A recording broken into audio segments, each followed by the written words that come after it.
Hello प्यारे दोस्तों, नमस्कार। स्वागत है आपका अपने YouTube channel science tech Vipin sir में। बच्चों, आज हम क्लास 12th फिजिक्स के तीसरे चैप्टर जो कि हमारा है वैद्युत धारा, इलेक्ट्रिक करंट, उसके बारे में पढ़ने वाले हैं।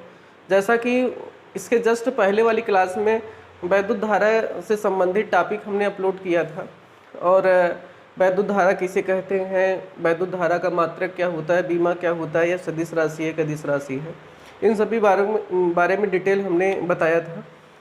और इसके आगे का जो टॉपिक आज पढ़ने वाले हैं वो हमारा है करंट डेंसिटी, धारा घनत्व के बारे में पढ़ने वाले हैं। तो बने रहिए हमारे साथ। हम आज करंट डेंसिटी का A to Z जो भी टॉपिक यहाँ पर से क्वेश्चन जिस तरीके से भी आ सकते हैं उसके बारे में बात करने वाले हैं। तो स्वागत करते हैं एक बार फिर से आपका। बच्चों, अगर इसके पहले आप फिजिक्स चैप्टर 1 और चैप्टर 2 के बारे में कोई भी टॉपिक पढ़ना चाहते हैं, किसी भी टॉपिक में आपको कोई भी प्रॉब्लम है, तो हमारे प्लेलिस्ट में उससे संबंधित लेक्चर मौजूद है, वहाँ से आप देख सकते हैं और अपने जो भी डाउट्स हैं उसको क्लियर कर सकते हैं। तो स्टार्ट करते हैं आज की क्लास, जिसमें हमको पढ़ना है कि धारा घनत्व कहते किसे हैं। पहले तो हमें जानना चाहिए कि धारा किसे कहते हैं। अगर धारा के बारे में आपको नहीं पता है तो प्लीज़ जस्ट इसके पहले वाला वीडियो ज़रूर देखें। तो हम वहाँ पर बताए थे कि आवेशों के प्रवाह की दर को धारा कहते हैं। आवेशों के प्रवाह की दर को धारा कहते हैं। अगर आवेश एक स्थान से दूसरे स्थान तक चलता है, स्थानांतरित होता है, तो निश्चित रूप से वहाँ पर इलेक्ट्रिक करंट उत्पन्न होता है, वैद्युत धारा उत्पन्न होती है। इसके बारे में वहाँ पर बताया गया था। तो आज का जो टॉपिक है वो धारा घनत्व का है। कहने का मतलब है कि जहाँ पर घनत्व की बात आती है वहाँ पर प्रति एकांक आयतन की बात होती है या प्रति एकांक क्षेत्रफल की बात होती है। तो कहते हैं कि किसी चालक में प्रति एकांक अनुप्रस्थ काट के क्षेत्रफल के अभिलंबवत गुजरने वाली धारा को धारा घनत्व कहते हैं। क्या हमने कहा? किसी चालक के प्रति एकांक अनुप्रस्थ काट का क्षेत्रफल के अभिलंबवत गुजरने वाली धारा को धारा घनत्व कहते हैं। जैसे ये हमारा एक वायर, एक चालक तार है। ये चालक तार की ये जो मोटाई होती है, इसी को हम बोलते हैं अनुप्रस्थ काट का क्षेत्रफल। अनुप्रस्थ काट का क्षेत्रफल। तो प्रति एकांक, अगर यहाँ पर अनुप्रस्थ काट का क्षेत्रफल 1 मीटर स्क्वायर हो, तो इसमें अभिलंबवत जो प्रवाहित धारा होगी उसी को हम धारा घनत्व कहते हैं। ठीक है। तो यहाँ पर समय बेकार ना हो इसलिए हमने यहाँ पर इसको नोट कर दिया है। किसी चालक के प्रति एकांक अनुप्रस्थ परिच्छेद से क्षेत्रफल से अभिलंबवत गुजरने वाली धारा को धारा घनत्व कहते हैं। धारा घनत्व को जैसे प्रदर्शित करते हैं। धारा घनत्व को हम जैसे प्रदर्शित करते हैं। ये धारा प्रवाहित हो रही है और हमने पूरे चालक को ना बनाकर केवल इसके अनुप्रस्थ काट का ये क्षेत्रफल बनाया है। मान लेते हैं कि जिस चालक से वैद्युत धारा प्रवाहित हो रही है उसके अनुप्रस्थ काट का क्षेत्रफल A है, उसके अनुप्रस्थ काट के क्षेत्रफल से I धारा प्रवाहित हो रही है, ऐसा हमने मान लिया है। तो धारा घनत्व क्या हो जाएगा? हम यहाँ पर लिखते हैं माना चालक के A अनुप्रस्थ काट क्षेत्रफल, A अनुप्रस्थ परिच्छेद क्षेत्रफल से क्षेत्रफल के अभिलंबवत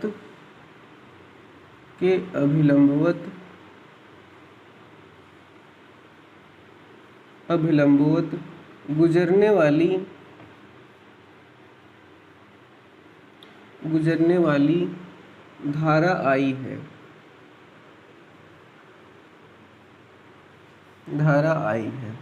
कहा कि माना चालक के A अनुप्रस्थ काट के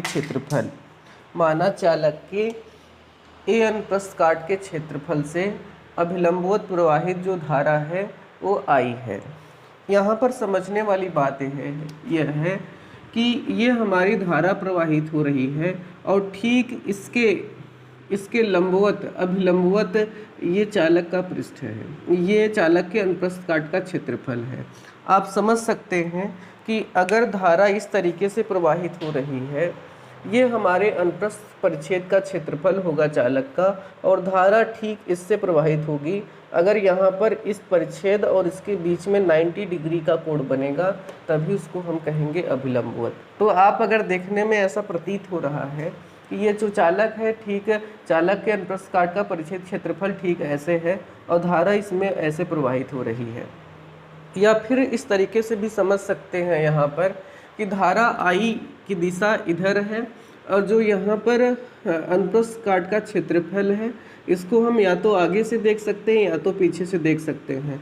तो हम बताए हैं कि क्षेत्रफल जो होता है एक सदिश राशि है, इसकी दिशा इधर होती है जिधर से हम इसको देख सकते हैं, टुवर्ड्स योर आई साइड होती है।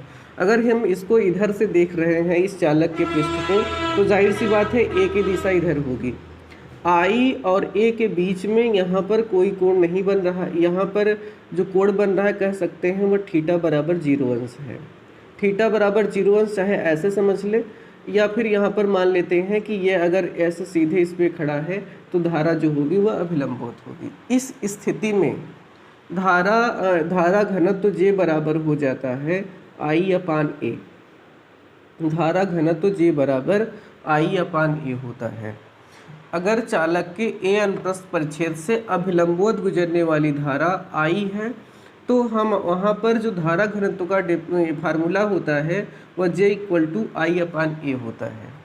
लेकिन हो सकता है कि जो अनुप्रस्थ काट का परिच्छेद का क्षेत्रफल हो वह उसके अभिलंबवत ना होकर वह अन्य किसी डायरेक्शन में हो, मीन्स धारा के साथ थीटा कोण बना रहा हो। अगर आई हमारी ऐसे यहाँ पर दिख रही है और उसके अनुप्रस्थ काट के परिच्छेद का जो क्षेत्रफल है, ये अनुप्रस्थ काट के परिच्छेद का जो क्षेत्रफल है वो यहाँ पर इस प्रकार से हो, इसकी दिशा इधर हो, तब कैसे हम धारा घनत्व ज्ञात कर सकते हैं। तो हमको इसका धारा घनत्व ज्ञात करने के लिए सबसे पहले हमें इस धारा आई की दिशा में जो क्षेत्रफल सदिश का घटक होगा उसको ज्ञात करना पड़ेगा, क्योंकि अगर दोनों एक ही दिशा में हैं तो हमने सीधे I/A लिख दिया। लेकिन अगर धारा की दिशा ये है, ये धारा के अभिलंबवत नहीं है, कुछ अंश के कोण पर है, तो सबसे पहले हमारा जो काम होगा कि उसको धारा I की दिशा में जो आने वाला अभिलंबवत घटक होगा, इस धारा के अभिलंबवत घटक होगा, उसको ज्ञात करेंगे, तभी जाकर हम धारा घनत्व ज्ञात कर पाएंगे। तो हमको यहाँ पर ये पता है कि क्षेत्रफल क्या है, एक सदिश राशि है। और अगर जो क्षेत्रफल सदिश है, अगर क्षेत्रफल सदिश राशि है तो इसका हम सदिश वियोजन कर सकते हैं। सदिश वियोजन मीन्स होता है कि अगर वेक्टर ए यहाँ पर है और ये एक्स अक्ष के साथ थीटा कोण बना रहा हो, तो इसको हम सदिश वियोजन कर सकते हैं। ये वेक्टर ए है तो जिसके साथ, जिस एक्सिस के साथ ये थीटा कोण बनाए होगा वह ए कॉस थीटा हो जाएगा, और इस एक्सिस के लंबवत जो एक्सिस बनेगी, वह जो घटक बनेगी वह ए साइन थीटा बनेगी। तो ये होता है इसका सदिश वियोजन। यहाँ पर ये सदिश ए को हमने सदिश वियोजन कर दिया, जिसके साथ थीटा लगा होता है वह ए कॉस थीटा बनता है, जिसके साथ थीटा नहीं होता है वह लंबवत घटक जो होता है वह ए साइन थीटा बनता है। ठीक ऐसे यहाँ पर अगर देखें तो ये हमारा सदिश है और इसकी दिशा में थीटा, इस एक्सिस के साथ ये थीटा लगा हुआ है, तो निश्चित रूप से यहाँ पर एक जो घटक बनेगा उस घटक को हम बोलेंगे ए कॉस थीटा, और यहाँ पर नीचे की ओर जो बनेगा वो ए साइन थीटा बनेगा। अब अगर हमें धारा घनत्व चाहिए, तो हम क्या करेंगे, J = हमको क्या चाहिए, धारा की दिशा में आने वाला क्षेत्रफल सदिश का घटक लेना है। अगर धारा की दिशा में पूरा ए था तो हमने पूरा ए रख दिया था, लेकिन धारा की दिशा में आने वाला क्षेत्रफल सदिश अब ए ना हो करके इसका जो क्षैतिज घटक है ए कॉस थीटा है वह है, तो यहाँ पर ए की जगह पर अब जो घटक आएगा वह ए कॉस थीटा आएगा। जो घटक आएगा वह a cos थीटा आएगा। तो ये हमारे पास फार्मूला प्राप्त हो जाएगा कि अगर जो दिया हुआ अनुप्रस्थ परिच्छेद क्षेत्रफल है वह धारा के अभिलंबवत नहीं है तो उसको हम किस प्रकार से ज्ञात कर सकते हैं। इसका मतलब वह थीटा पर डिपेंडेंट हो जाएगा। अब अगर यहाँ से थोड़ा और आगे हम बढ़ाएं तो इधर हम देखते हैं कि j इक्वल टू हमारा i आ गया i upon a cos theta. j equal to i upon a cos theta. अगर इसका हम मल्टीप्लाई इधर कर दें तो i इक्वल टू आ जाएगा j i cos theta, j a cos theta, ये हमें प्राप्त हो गया। हम जानते हैं कि दो सदिशों का अदिश गुणनफल a vector dot b vector की जो वैल्यू होती है वह होती है ab cos थीटा। अगर इस सूत्र से यहाँ पर इसको अप्लाई कर दें इसमें तो हम लिख सकते हैं i बराबर j वेक्टर और dot a vector, j vector dot a vector.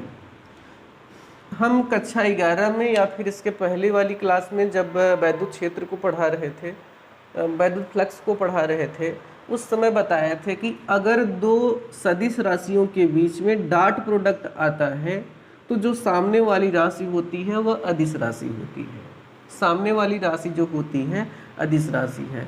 यहाँ पर जे ए के साथ cos थीटा आ गया, इसका मतलब यहाँ पर वेक्टर जे आ गया, तो इसका मतलब हमें पता चल रहा है कि जे सदिश राशि है। तो कह सकते हैं यहाँ पर कि धारा घनत्व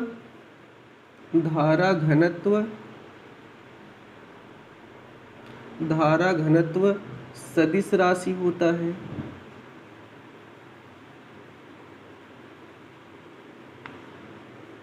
धारा घनत्व सदिश राशि होता है। अगर ये सदिश राशि है तो इसकी दिशा किधर होगी? तो आई तो पहले जे तो a cos थीटा इधर था, a cos थीटा इधर था। हम जानते हैं कि यहाँ पर अगर हम बात करें तो जे आई यहाँ पर अदिश राशि है, a सदिश राशि है। किसी सदिश राशि में अदिश से गुणा करने से, भाग करने से उस राशि को वह राशि हमेशा सदिश रहती है। जैसे एक हमारे पास a वेक्टर है, इसमें अगर किसी अदिश से हम गुणा कर दें तब भी वह राशि जो प्राप्त होगी वह सदिश ही रहेगी। इसमें हम किसी से भाग कर दें तब भी जो हमें राशि प्राप्त होगी वह सदिश ही रहेगी।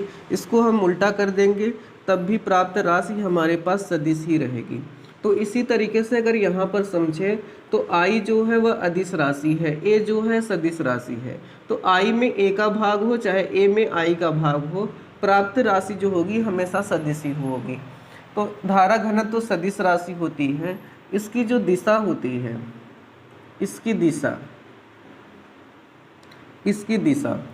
दिशा की बात करें तो जो a वेक्टर की दिशा होगी वह हमेशा a की दिशा में होगी, a डैश की भी दिशा a में होगी। केवल उसके परिमाण को कम ज़्यादा करता है, उसकी दिशा पर कोई इफेक्ट नहीं डालता है अदिश राशि के गुणा या भाग करने से। तो इसी प्रकार जो i की दिशा हो जाएगी, ये a की जो दिशा होगी वही होगी। तो a की दिशा किधर है? a की दिशा जो लिए हैं वह धारा की दिशा में लिए हैं। तो कह सकते हैं कि इसकी दिशा धारा की दिशा में होती है, धारा की दिशा में होती है।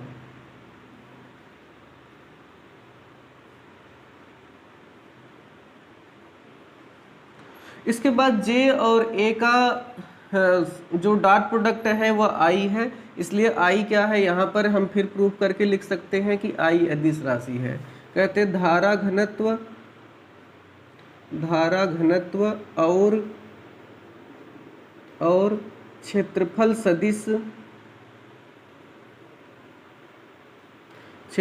सदिश का अदिश गुणनफल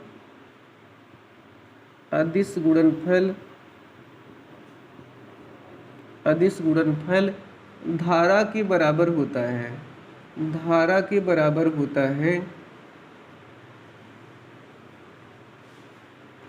है। इसलिए इसलिए यहाँ से भी हम उस दिन बताए थे, आज भी कह रहे हैं, इसलिए धारा क्या है, इसलिए धारा अदिश राशि है, इसलिए धारा अदिश राशि है, इसलिए धारा अदिश राशि है। तो ये हमें प्राप्त हो गया। अब हम ज्ञात करना चाहते हैं धारा घनत्व का, धारा घनत्व का मात्रक और बीमा।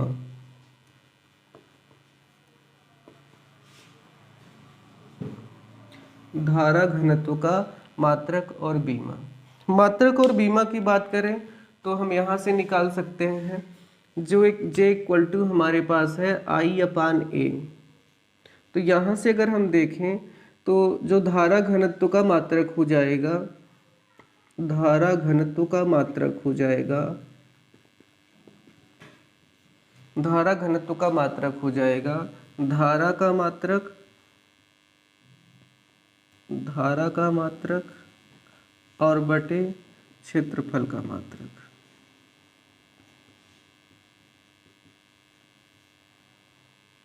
तो धारा घनत्व का मात्रक यहाँ से आ जाएगा, धारा घनत्व का मात्रक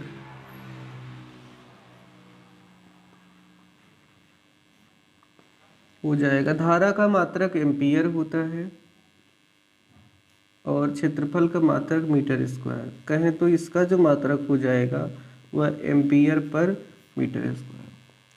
अगर हम यहाँ से इसकी बीमा निकालना चाहें, धारा घनत्व की बीमा, धारा घनत्व की बीमा, तो अगर बीमा की बात हम करेंगे तो आ जाएगी धारा की बीमा, धारा की बीमा और बटे क्षेत्रफल की बीमा।